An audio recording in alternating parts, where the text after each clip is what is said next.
Crime reporters TV news में आपका एक बार फिर स्वागत है। वसई क्षेत्र में दिन ब दिन अपराध का ग्राफ बढ़ता जा रहा है। ताजा मामला वसई पूर्व के नाइकपाड़ा का है, जहां देर रात एक इंडस्ट्रीज में एक व्यापारी पर गोलीबारी की घटना घटी।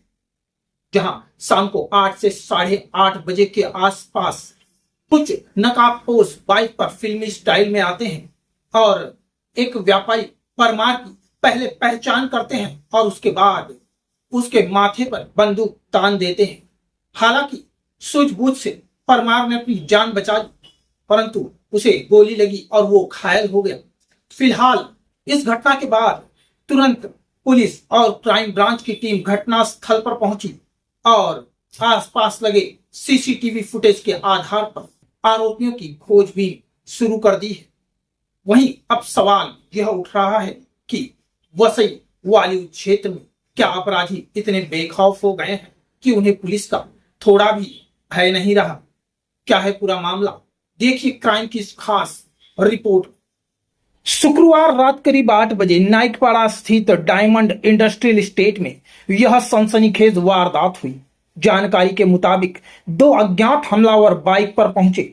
उन्होंने पहले मोहन सिंह परमार का नाम पूछकर उनकी पहचान सुनिश्चित की और फिर अचानक उनके माथे पर पिस्तौल तानकर गोली चला दी।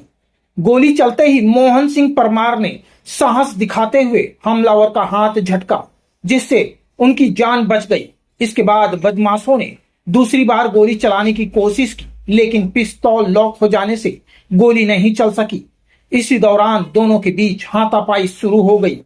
गुस्साए बदमाशों ने पिस्तौल की बट से उद्योगपति के सर पर हमला किया और मौके से फरार हो गए।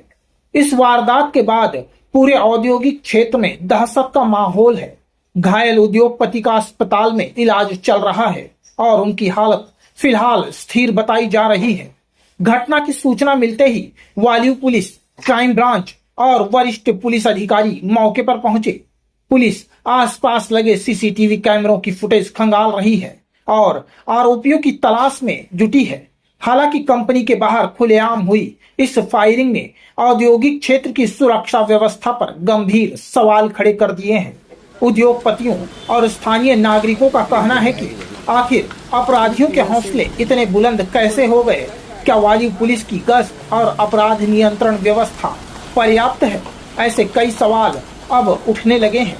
इंडस्ट्रियल इस्टेट नाईकपाडा या ठिकाणी मोहन सिंग परमार यांचा एक बिझनेस आहे आणि ते बिझनेसचं काम उरकून ते घरी जात असताना ते त्यांच्या वाहनाकडे जात असताना वाटेमध्ये 2 हल्लेखोर, यातला एका हल्लेखोरांनी मोटरसायकलवरती राईट ठेवलेला होता, दुसरा हल्लेखोर त्यांच्या बाजूला जेणेकरून त्यांना पॉइंट ब्लँक एंड वरून फायर करता येईल अशा दिशेने तो उभा राहिलेला होता आणि त्यांनी त्यांना हाक मारली मोहन सिंग वगैरे असं म्हणून। त्यामुळे त्यांनी कोण आहे कोण हाक मारतो जेव्हा त्यांनी बघितलं, लगेच तो जवळ गेला आणि जवळून त्याला फायर केलेली आहे, परंतु त्याचा निशाणा चुकलेला होता पॉइंट ब्लँक एंड वरून सुद्धा, किंवा कदाचित दोघांची काहीतरी स्ट्रगल झाल्याचं सांगता येत नाहीये आणि त्यामुळे गोळी लागली नाही। मग तो दुसरी गोळी जेव्हा मारू लागला तेव्हा त्याचा पिस्टल ब्लॉक झाला आणि त्याच्यामुळं त्याला दुसरी गोळी मारता आली नाही।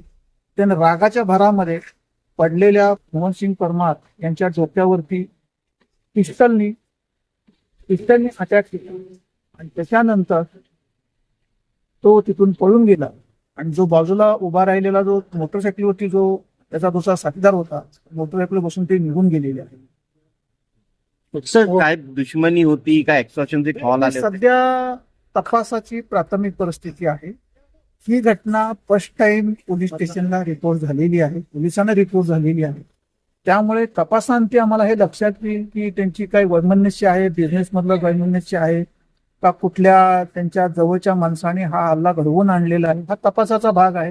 पण सध्या एव्हिडन्स कलेक्शन करणं आणि त्याच्यानुसार मग ती मोटरसायकल कोणती वापरली, त्याचा नंबर काय आहे, मेडिकल लिगल जे आम्ही ब्लड सॅम्पल्स वगैरे कलेक्ट केले त्याच्यातून कुठले कुठले DNA निघतात, त्यातून कुठला आरोपीचा काही शोध लागू शकतो का, आणि त्याचबरोबर इथे जे प्रत्यक्ष साक्षीदार जे होते, इतर जे कामगार होते, त्यांच्या माध्यमातून सुद्धा आपल्याला काही माहिती मिळते का, याचा पोलिसांच्या तर्फे प्रयत्न चालू आहे।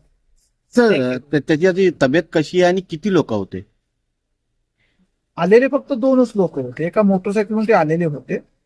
एकाने फायरिंग केली, एक राईड घेऊन बसलेला होता. जशी फायरिंग संपली तसा ते त्या मोटरसायकलवर पळून गेलेले. आधी तब्येत कशी आहे त्याची? तब्येत स्थिर आहे, उपचार चालू आहेत आणि डॉक्टरांच्या म्हणण्यानुसार त्यांची परिस्थिती हळूहळू सुधारत आहे. काय सीसीटीव्ही भेटले सर? सीसीटीव्ही कव्हरेज आम्हाला भेटलेलं आहे, तर त्याचंही विश्लेषण आम्ही करत आहोत. Thank you, लोकांना sir. काय आवाहन करा? लोकांना आव्हान आमचं हेच राहणार आहे की लोकांनी घाबरून जाऊ नये. हे आयसोलेटेड इन्सिडेंट असतात. याच्यामध्ये तपास पूर्ण झाल्यानंतर आम्हाला निश्चितपणे यातला मोटिव्ह लक्षात येईल. त्यामुळे सर्वसामान्यांनी याच्याबाबत घाबरून जायची काही आवश्यकता नाही आहे. परंतु ज्या गाडीनं ज्या मोटरसायकलनं ह्या स्पॉटवरती ते आलेले आहेत, तर ते स्पॉट वरती येत असताना किंवा जात असताना जे सीसीटीव्ही एरिया कव्हर जिथं जिथं झालेले आहेत त्यांनी आपापल्या हद्दीतले सीसीटीव्ही बघून जर आम्हाला जर सहकार्य केलं तर त्या निश्चितपणे आम्हाला आरोपीपर्यंत लवकरात लवकर पोहोचता येईल. वसई से क्राइम रिपोर्टर्स टीवी न्यूज की एक रिपोर्ट।